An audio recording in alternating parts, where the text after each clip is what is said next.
Hello friends, welcome back to homely trends. ഞാൻ ഇന്നൊരു recipe വീഡിയോയുമായിട്ടാണ് വന്നിട്ടുള്ളത്. ഒരു ചിക്കൻ ഫ്രൈയുടെ റെസിപ്പിയാണ്. ഇങ്ങനെ പെർഫെക്റ്റ് ആയിട്ട് നമുക്ക് ചിക്കൻ ഫ്രൈ തയ്യാറാക്കാമെന്നാണ് വീഡിയോയിലൂടെ കാണിക്കുന്നത്. ഇപ്പോൾ നല്ല ടേസ്റ്റിയും നല്ല സോഫ്റ്റുമായിട്ടുള്ള ചിക്കൻ ഫ്രൈ തയ്യാറാക്കുന്നത് എങ്ങനെയാണെന്ന് നമുക്കൊന്ന് നോക്കാം.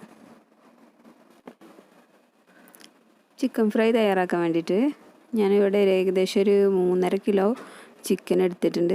കുറച്ച് കൂടുതൽ ക്വാണ്ടിറ്റിയാണ് കേട്ടോ ഞാൻ കാണിക്കുന്നത്.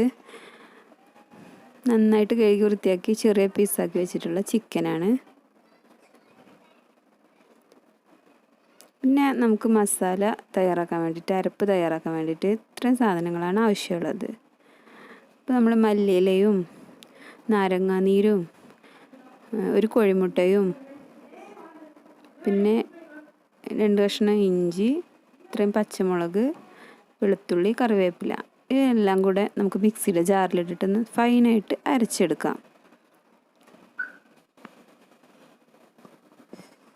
നല്ല പേസ്റ്റായിട്ട് അരച്ചെടുക്കണം. എങ്കിൽ നമുക്ക് നമ്മുടെ ഫ്രൈക്ക് വേണ്ടിയിട്ടുള്ള മസാല നല്ല നീറ്റായിട്ട് എടുക്കാൻ പറ്റുള്ളൂ. അപ്പോൾ നന്നായിട്ട് അരച്ചെടുത്തിട്ടുണ്ട്. അപ്പോൾ നന്നായിട്ട് പേസ്റ്റായി അരച്ചെടുത്ത അരപ്പിലേക്ക് നമുക്ക് ഒരു 2 ടേബിൾ സ്പൂൺ മുളക് പൊടി, എരിവ് നമുക്ക് വേണമെങ്കിൽ കൂട്ടാൻ കുറക്കൊക്കെ ചെയ്യാം. ഒരു 3/4 ടീസ്പൂൺ മഞ്ഞൾപ്പൊടി, ഞാൻ അല്പം ചിക്കൻ മസാലയും കൂടെ ചേർക്കുന്നുണ്ട്. ഈസ്റ്റേണിൻ്റെ ചിക്കൻ മസാല ചേർക്കുന്നുണ്ട്. 3 ടേബിൾ സ്പൂൺ ചിക്കൻ മസാലയും കൂടെ ചേർത്ത് കൊടുക്കുന്നുണ്ട്. പിന്നെ അല്പം ജീരകപ്പൊടിയാണ്, 1.5 ടേബിൾ സ്പൂൺ ജീരകപ്പൊടി, പിന്നെ 1.5 ടീസ്പൂൺ കുരുമുളക് പൊടി, 1 ടീസ്പൂൺ ഗരം മസാല, പിന്നെ ആവശ്യത്തിന് ഉപ്പും ചേർത്ത് അതിനകത്തേക്ക് നമുക്ക് കുറച്ച് കോൺഫ്ലവറും കൂടെ ആഡ് ചെയ്ത് കൊടുക്കാം. കോൺഫ്ലവറിൻ്റെ അളവ് കറക്റ്റായിട്ട് പറയാൻ കഴിയില്ല, കാരണം നമ്മുടെ ചിക്കനിൽ മസാല പിടിക്കാൻ തക്കത്തോണം നമ്മൾ കോൺഫ്ലവർ ചേർത്ത് കൊടുക്കണം. ഞാൻ ഇപ്പോൾ ഇതൊരു ഏകദേശം ഒരു 3/4 കപ്പ് കോൺഫ്ലവർ ഇതിൽ ആഡ് ചെയ്തിട്ടുണ്ട്. പിന്നെ റെഡ് കളറും കൂടെ കുറച്ച് ആഡ് ചെയ്തിട്ടുണ്ട് ഒരു ഭംഗിക്ക് വേണ്ടിയിട്ട്, ഓപ്ഷണലാണ്. പിന്നെ അതിനകത്തേക്ക് നമ്മൾ ചിക്കൻ ഇട്ടിട്ട് നന്നായിട്ട് മിക്സ് ചെയ്ത് കൊടുക്കുക. കൈ വെച്ചിട്ട് തന്നെ ഒന്ന് നന്നായിട്ട് മിക്സ് ചെയ്ത് കൊടുക്കാം. നന്നായി മിക്സ് ചെയ്ത് വന്നിട്ടുണ്ട്. നമുക്കിത് ഒരു എയർ ടൈറ്റുള്ള പാത്രത്തിലോ അങ്ങനെ അടുപ്പുള്ള പാത്രത്തിലൊക്കെ ഇട്ടിട്ട് ഫ്രിഡ്ജിൽ 2-3 മണിക്കൂറൊന്ന് റെസ്റ്റ് ചെയ്യാൻ വെക്കാം. ഇപ്പം ഞാനൊരു 3-4 മണിക്കൂറിന് ശേഷം ആണ് ഫ്രൈ ചെയ്തെടുക്കാൻ പോണത്.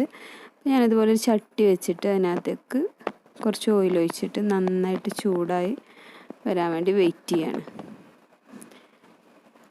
നന്നായിട്ട് ചൂടായ എണ്ണയിലേക്ക് നമ്മൾ കുറേശ്ശെയായിട്ട് ചിക്കൻ ഇട്ട് കൊടുക്കുക.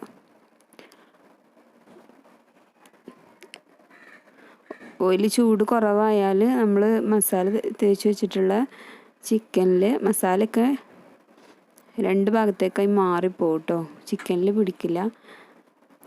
ഇതുപോലെ നന്നായിട്ട് തിളച്ച എണ്ണയിലിട്ടിട്ട് വേണം ഫ്രൈ ചെയ്തെടുക്കാം.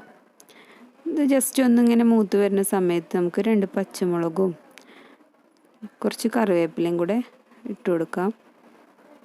കറിവേപ്പിലയും പച്ചമുളകൊക്കെ ചിക്കൻ്റെ കൂടെ ഇട്ട് ഫ്രൈ ചെയ്തെടുക്കുമ്പോൾ ആ ചിക്കന് വേറൊരു ടേസ്റ്റ് കിട്ടും. ഇതിൻ്റെയൊക്കെ ഒരു ഫ്ലേവർ കിട്ടും, നല്ല ഒരു ടേസ്റ്റ് ആവും.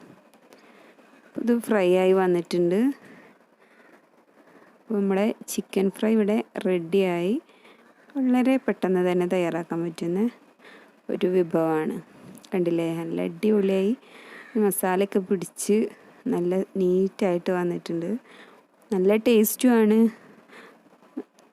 അങ്ങനെ ഡ്രൈ ആയി പോയിട്ടൊന്നുമില്ല, നല്ല സോഫ്റ്റാണ് ചിക്കൻ പീസൊക്കെ, നല്ല ടേസ്റ്റും ഉണ്ട്, അത്യാവശ്യത്തിന് എരിവും പുളിയും ഒക്കെ ഉണ്ട്. അപ്പോൾ എല്ലാവരും ഒന്ന് ട്രൈ ചെയ്ത് നോക്കുക. എൻ്റെ വീഡിയോ ഇഷ്ടപ്പെട്ടെങ്കിൽ ലൈക്ക് ചെയ്യുക, കമൻറ്റ്സ് എന്തെങ്കിലും ഉണ്ടെങ്കിൽ കമൻറ്റ് ബോക്സിൽ അറിയിക്കുക. അതോടൊപ്പം തന്നെ ഇതുവരെ ചാനൽ സബ്സ്ക്രൈബ് ചെയ്യാത്തവരുണ്ടെങ്കിൽ ഒന്ന് സബ്സ്ക്രൈബ് ചെയ്ത് സപ്പോർട്ട് ചെയ്യുകയും കൂടെ ചെയ്യുക. Thank you. അടുത്ത വീഡിയോയുമായി കാണാം.